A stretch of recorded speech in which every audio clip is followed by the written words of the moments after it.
Okay, so finally, I'm delighted to welcome Professor Deepak Kumar Mishra from the TATA Medical Center in Kolkata in India, who has also made his presence very much felt. This is also Professor Deepak's debut at an iCMLf discussion, but he's no stranger to the foundation. He did a preceptorship here in Australia with Professor Tim Hughes and Professor Sue Branford back in 2016. Privileged to have you here with us tonight, Deepak. Deepak, Yes. the floor is yours. So at the outset, thank Arlene, Professor Hemant Malhotra to invite me here. So always I had desired that I must contribute something to the International CML Foundation, having done the preceptorship almost 8 years back, and today I'm here. And before I start, I just uh, want Nick Cross to recollect as late as 2099 and 2000 when he was in the adult leukemia research lab in Joel Goldman's lab. He, Junior Mello, and Jaspal Kida, my good friend, used to do the limiting dilution assay for quantifying BCR. So from limiting dilution assay, we have now the next generation sequencing assays. So Nick will recollect all those days how science has evolved from limiting dilution assay to next generation sequencing assay. They correct what I'm saying? Absolutely. There's been an extraordinary evolution over the years. Yeah. So I used to see how Jaspal Kida used to set up those reactions, multiple dilutions, and ultimately the calculations and so cumbersome they are used to be. But now we have come a long way for doing the BCRable quantitative and qualitative assays. The next is I would like to thank Zeeshan, and I would like to remember my friend Tahir Samsi of his institute, who of course is no more. He was a very dear friend of mine and a brilliant Yeah, hematologist. he was Uh, my supervisor. yes. So Tahir used to be a very dear friend of mine, but unfortunately, Khuda took him away. So I would like to discuss about how in under-resourced countries you can have high-quality testing laboratories. India is a large country, 1.45 billion people. Bangladesh is no less.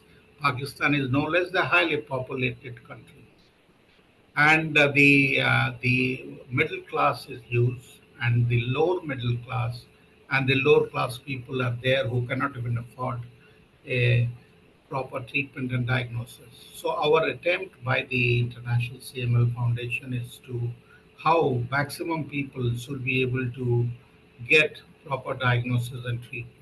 So historically, I need not go into the details. Right from 1845, when John Bennett described this, what you call as the suppurative blood because of the leukocytosis. Novel Hungerford is well known to everyone, and present day you have all the technologies available to you from interface fish to next generation sequencing, whether you have short read sequencers, you have long read sequencers. So everything is available to you for your assays. So science is in evolution. And technologies for identifying the kinase domain mutation, Zeeshan has already described, so I'll not go into the details of that. He has described each and every. I have added few more.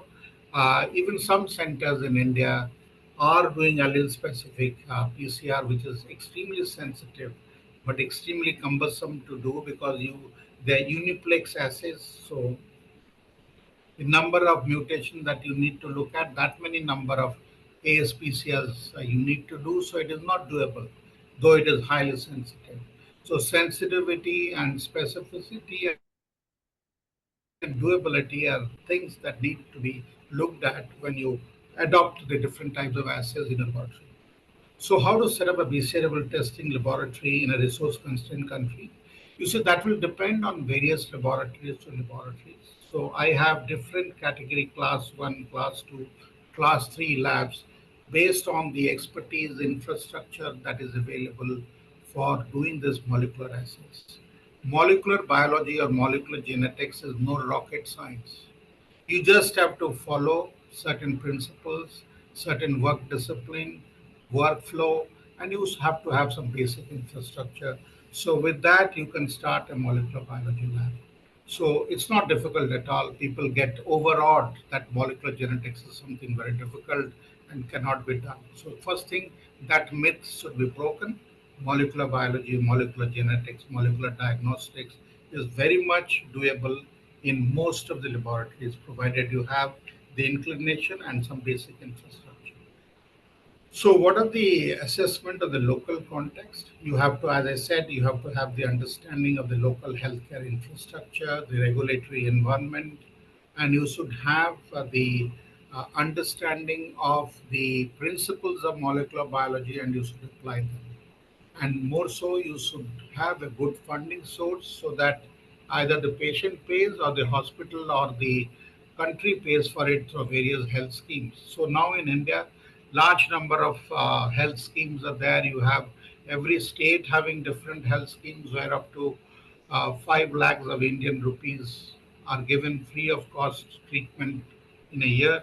Similarly, you have a national scheme called Ayushman Bharat, which also gives 5 lakhs to the family for free treatment, which is floater. Any family member can avail it up to a maximum of 5 lakhs. So gradually things are improving, and more underprivileged people are coming into the health system. Unlike the National Health Service in the UK and the highly insurance driven healthcare system in the West, these countries of these three, what I'm talking about, Pakistan, Bangladesh, and India, they are 70% or 80% out of pocket healthcare expenditure. It's only about 20 to 30% which the state subsidizes. And since these are diseases which used to be diseases of the West, but gradually, even in the developing countries, the frequency of CML is increasing, the frequency of CLL is increasing. So, no more they are diseases of the affluent countries or the Western countries. We also have equally rising trend of chronic myeloid leukemia in the Indian population. So, as I mentioned about these funding resources and partnerships that need to develop between the government, various grants, non-governmental organizations, international aid, and private sector which gives donations. So you can develop intramural and extramural grants within the hospital to start a molecular diagnostic service, which could sustain over a period of time by partly funded by the patients and partly funded by these grants, so that the patient doesn't pay the whole amount for the diagnosis but pays a little amount, so that he understands that nothing comes free. So anything that is given free, no one understands the importance of diagnosis. So financial support and technical expertise go hand in hand, and then only science can develop. Would I? Yes. So the laboratory infrastructure and equipment are required for the development of the labs. You need some basic infrastructure. You need some essential equipments like PCR machine, thermocyclers, basic sequencers like a Sanger sequencer, which could be 4 capillary, 8 capillary, or even more, depending on the kind of workload that you have. And then you should have certain rooms with unidirectional flow process so that you don't create contaminations within the lab. So, sample setup area, nucleic acid extraction area, PCR room, post PCR room should have a particular sequence of movement of laboratory personnel in order to avoid contamination within the molecular lab.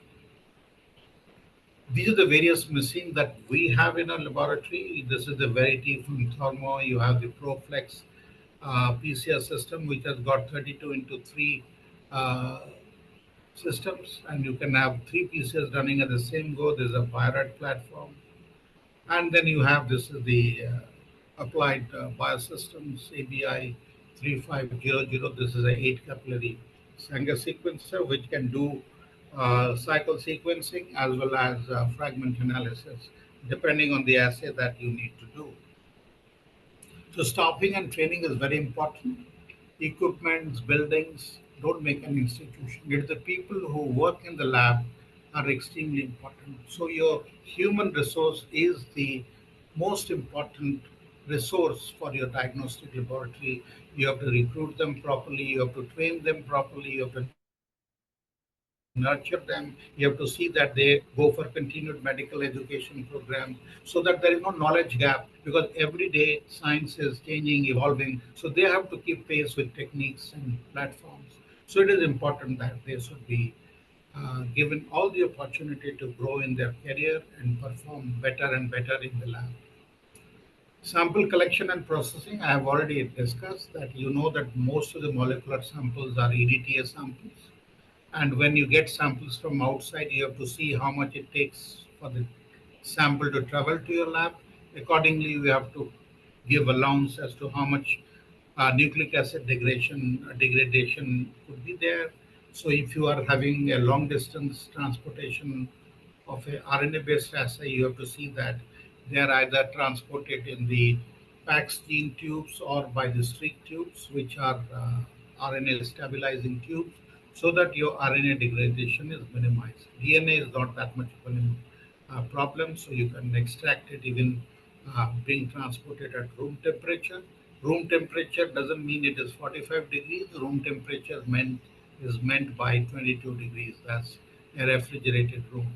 So you have to have cool packs when you are transporting the samples for a longer duration. So ensure sample quality. So sample degradation is one of the most important negative variable for good quality results. So limited resources are there. So until and unless you can ensure proper sample delivery, you cannot ensure quality results. So quality control is very important in molecular biology results. So this is the lavender top tube. This is the EDTA. You can have K3 EDTA, you can have K2 EDTA, depending on a requirement, you can use that. So this is K3, this is A2, and how you collect the sample is also important. You should not produce hemolysis. If you are collecting sample for liquid biopsy, you should see that you collect the sample appropriately, and within 4 hours, you should collect the plasma so that you can extract the cell-free DNA. Otherwise, there will be genomic DNA contamination in liquid biopsies. So you should be careful about it. And you should do proper tube inversion so that there is no clotting that happens within the collected blood. I'm just telling you the basics and fundamentals as to how you can ensure that the quality control within the laboratory can be maintained. RNA extraction you can do by trizol, you can do by column-based extraction, commercially available kits. Same thing, DNA, you can do phenol chloroform extraction by manual methods, or you can do by spin columns. So most of the extraction kits that are currently used in developing countries are Kaizen kits, but in advanced centers, they use expensive kits of Thermo or even Promega. These kits are more expensive, but standard nucleic acid extraction kit is by Kaizen. Or even if you want to have higher quantity of extraction, you may have to do manual extraction like phenylchloroform or trizol extraction for RNA or DNA. So I have already mentioned about the extraction, and following the extraction, you need to do the quality control of the nucleic acid. Either you have to do the uh, nanodrop method.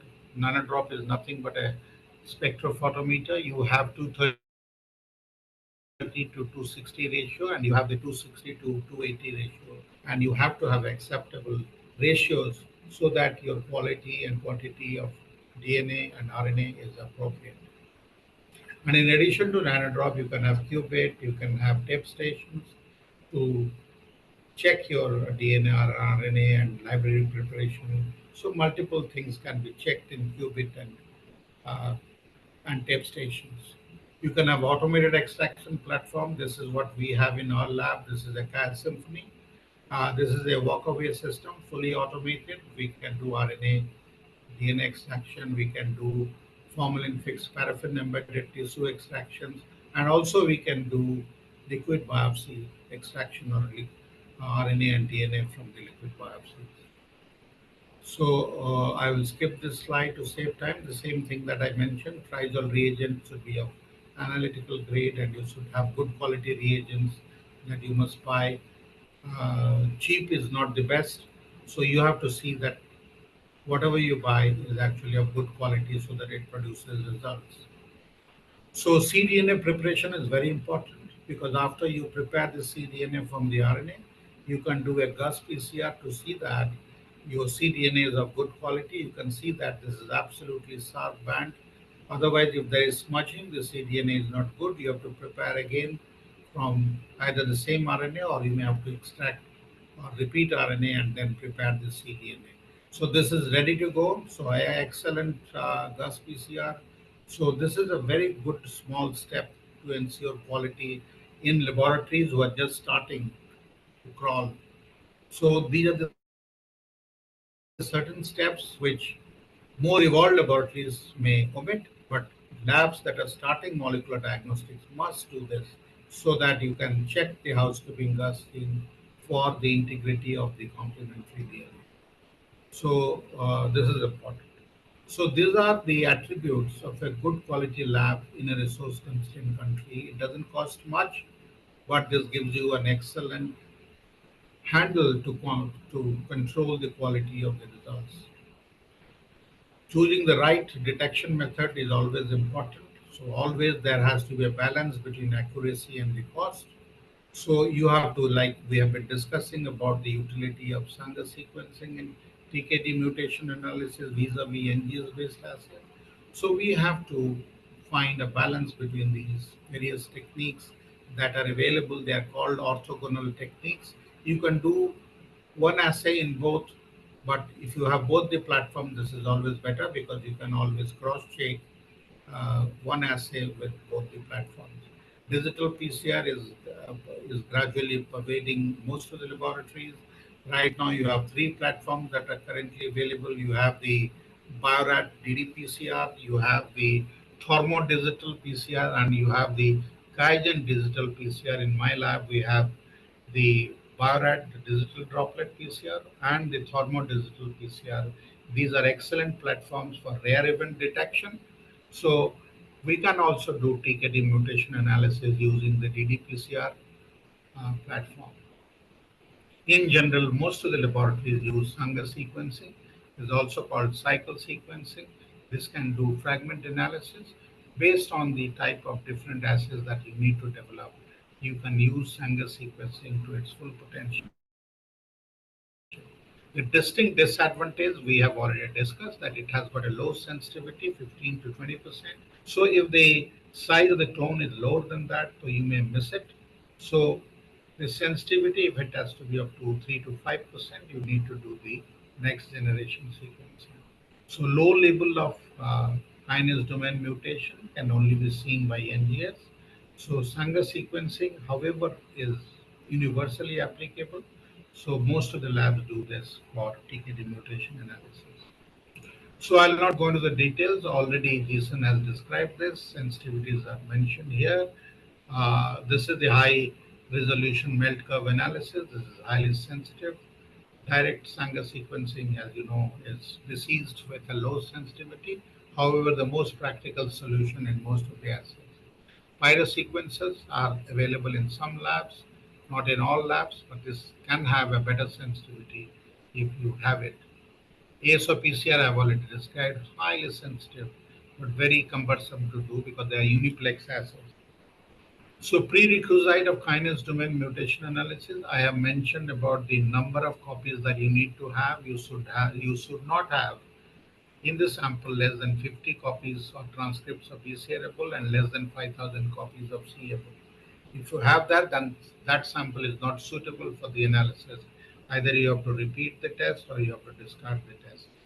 And fusion transcript type is very important to know. So quantifying is important, but what transcript you have is also equally important. You have to do downstream assays at a later part of the evolution of the disease. Sanger sequencing, already Jason has already showed that you have point mutation mostly in BCR-able kinase domain mutation.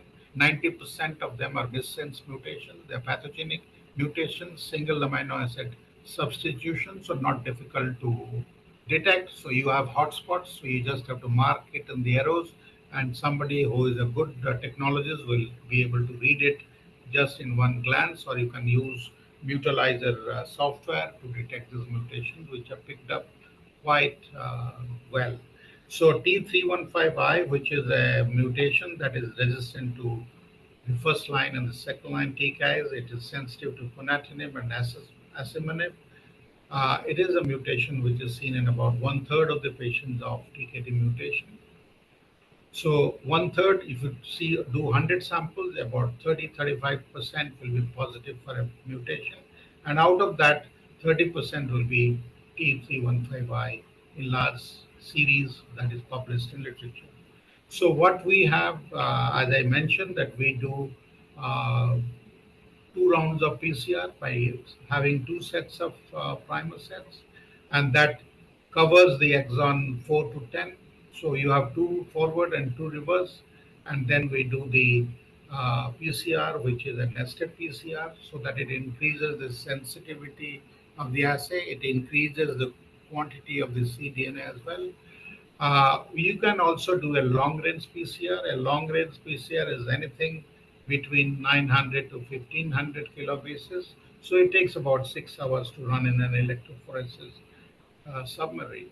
So here it takes about 4 hours to run, so that in the working hours you can do the run. So when I was at the Royal Adelaide, Sue's lab used to do long range PCR. And about the housekeeping gene, we have already mentioned that many labs have different housekeeping genes. Some use BCR, some use ABL, some use GUS-B. So it depends on the convenience of the laboratory that what you need to use. So Sanger sequencing is very simple, and you can analyze it very simply. So this is the primer setup that we have. First PCR step, second PCR step, you have overlapping primers, and you do the nested PCR, and then you do the Sanger sequencing, and you not repeat the same thing again and again. NGS technique, the detection limit that we have set up in our lab, we do have it, but we don't routinely do the assay for clinical assays. So our range is between 3 to 5%. We feel that anything below 3% is noise, so we don't report anything that is under 3%. So very small clone, whether it is actionable, we are doubtful. Simona just said that you have to use it with caution. You may have to repeat for reproducibility, whether the same mutation is detected in the repeat run before you feel that that's the mutation that you are looking for. Validation and quality assurance is very important. We, in our center, we subscribe to the UK NIQUAS from Sheffield. So they send us the kinase domain samples once in 4 months. So we get 3 samples in a year, and we haven't failed as of now. So we do this assay by Sanger sequencing. You can see that the peer group is mentioned in the report. So you know who is doing what, how many people are following Sanger, how many NGS, how many digital PCR. So you can get information as to what UK NIQUAS does. So validation and quality assurance is extremely important, because that gives you the confidence that what you are doing is doing right. So I'll not go into detail. This is what the report gives you: satisfactory, satisfactory. 2 samples come at one time. So you get actually 6 samples in a year, and you have the peer review, PCR method approach. You can see that what people have done. So that is a very informative report. If you go through it, you learn a lot with every assay that comes to you. So data interpretation reporting is very important. You have to have customized reports that should give all the information, and you can follow the European Leukemia Net laboratory recommendations for the diagnosis and management of CML. Both the stalwarts are here, Nick Cross and Simona Soverini. So standards and guidelines are to be followed for the reporting structure. You can follow the ACMG guideline, that's American College of Medical Genetics, or you can use the AMP guideline. They also give guidelines of reporting formats. So the BCA story, bench to bedside and back. So it is very important. Building collaborative relationship is extremely important. Now, three teams are working on this particular talk, so we can always collaborate. Case studies are very important to share so that you learn from them. So problems of a CML patient in low and medium income countries. So I will not, because already two cases have been described by my two predecessors. So high disease bulk, advanced stage of the disease because of late diagnosis, unlike what it is in the West, where the diagnosis is earlier, and now uh, the West is putting second line as first line, but we still continue with imatinib. We do with 4 milligram OD, then if no response, then we make it 600 milligram OD.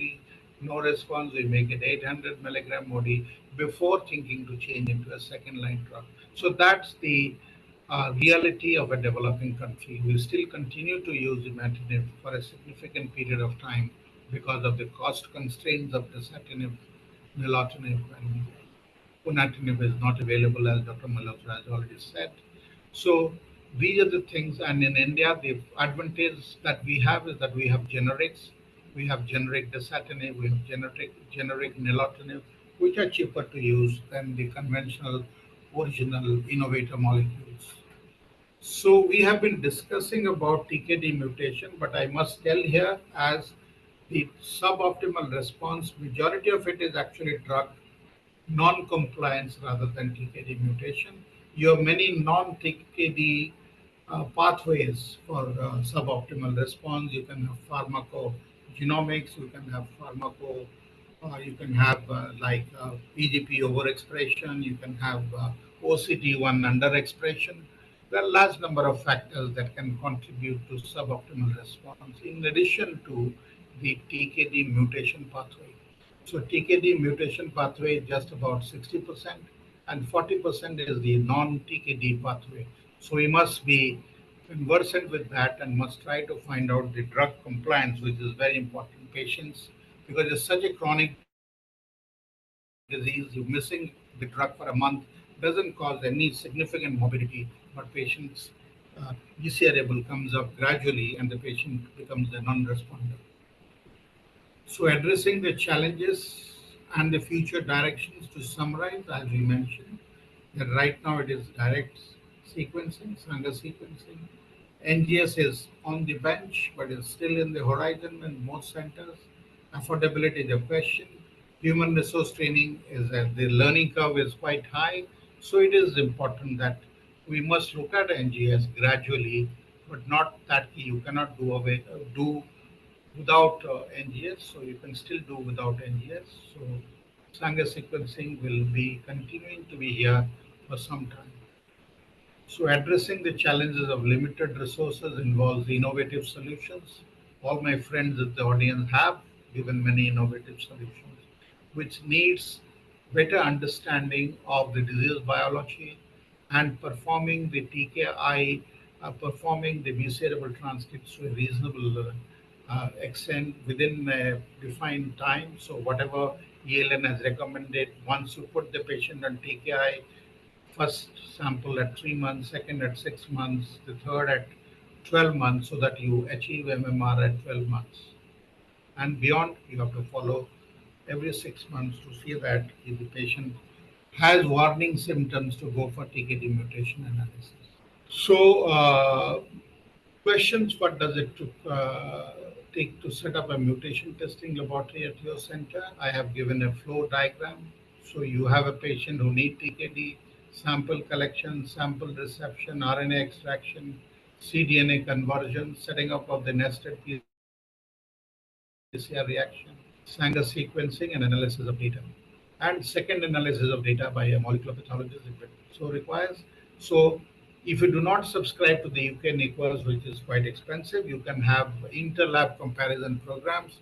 Another accredited lab, you can send a sample and get a result, and you can exchange the samples between both of you, so that also becomes a quality assurance program.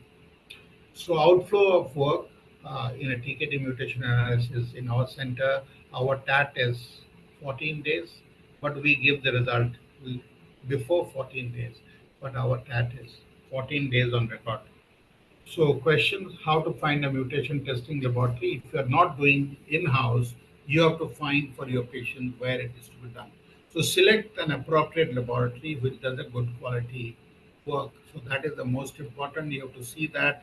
You have to analyze the report, how the report, the transcript of a report should be seen, as my good friend Dr. Ali showed, that even with a seeable amplification of 2400 plus able copies, also a result has been given. So those sort of things should be looked at. So you must satisfy the needs of the clinician, because the clinician should get a good report to treat his patients. So this is the last slide. So I found this anecdote very interesting. Searching for better mouse traps. First, cheap and good. These are the three variables. You can pick two of them. If it is fast and cheap, it won't be good.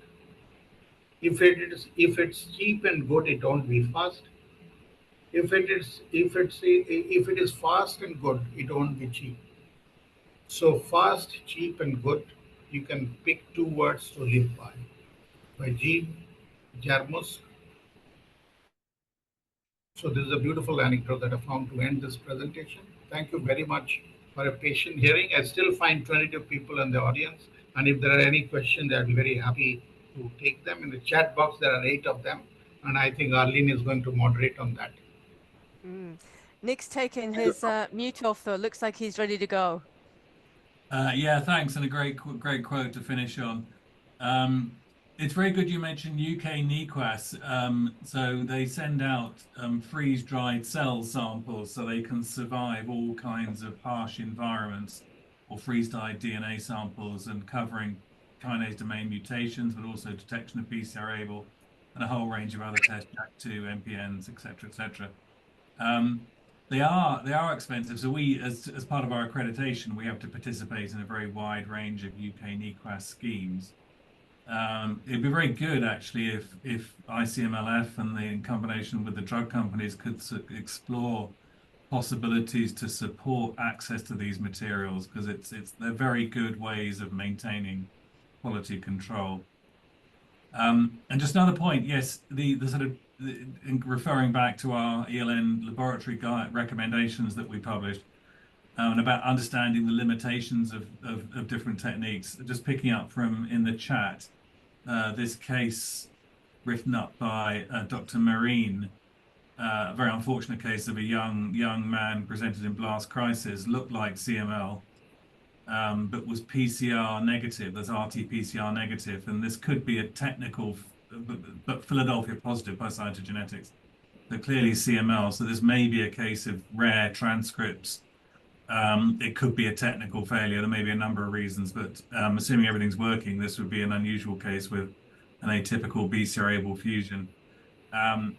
Yeah, you need to get these techniques working well, but none of them are perfect. All of them have problems. All of them have limitations, and it's a challenge to knit them all together.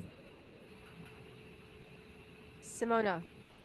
Sorry, I was saying that I have nothing else to add to Nick's comments. So can I have one comment or question? Of course. Yeah. So I have a question with Ali and Dr. Deepak. That, like, we know that most of the transcript in CML is P210, but in rare cases or sometime, like we have seen or reported that ALL also have the other transcript. But in CML, around 1% is have the rare transcript also.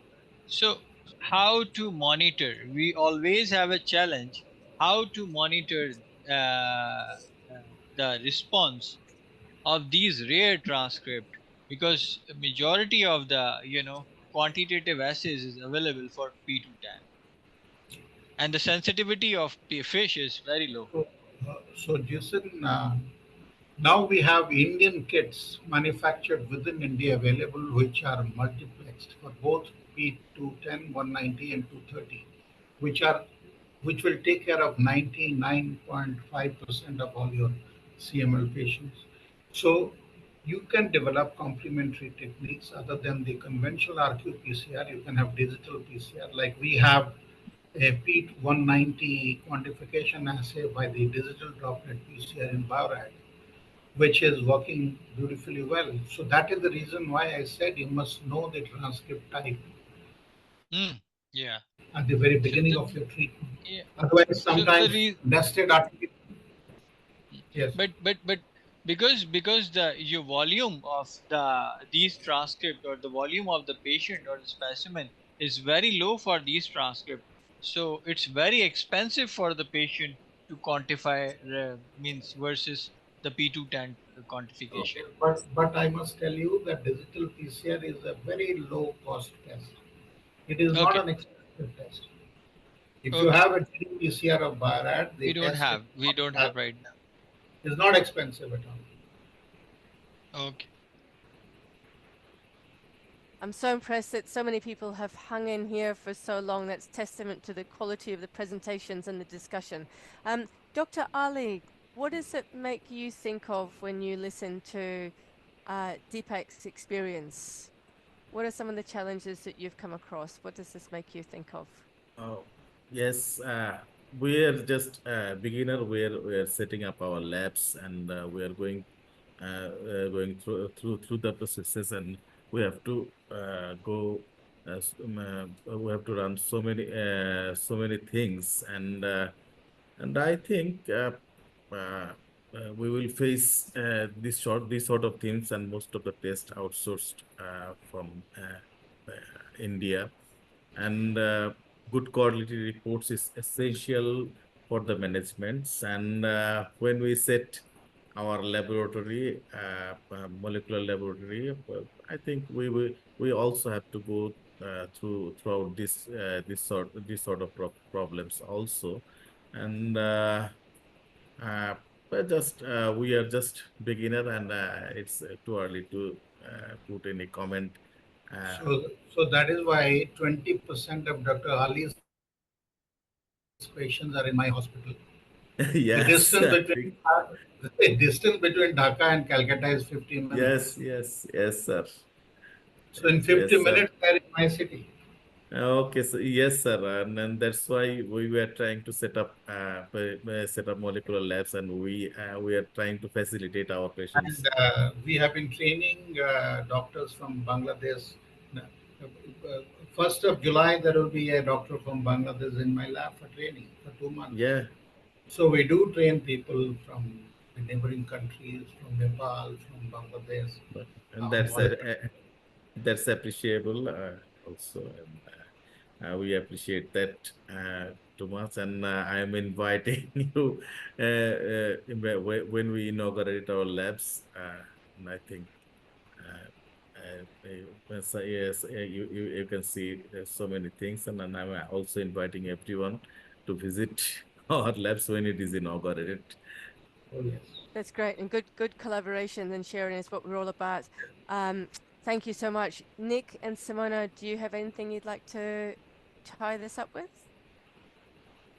Just to say thank you to everyone. It's been a really interesting discussion, and different perspectives that we all need to consider going forward. And I'll be very interested to see if you're coming up with regional recommendations, how things are pitched. And as I said before, greatly encourage you to publish your own experiences, because we would love to have data on follow-up of patients with with reduced frequency or following up by fish.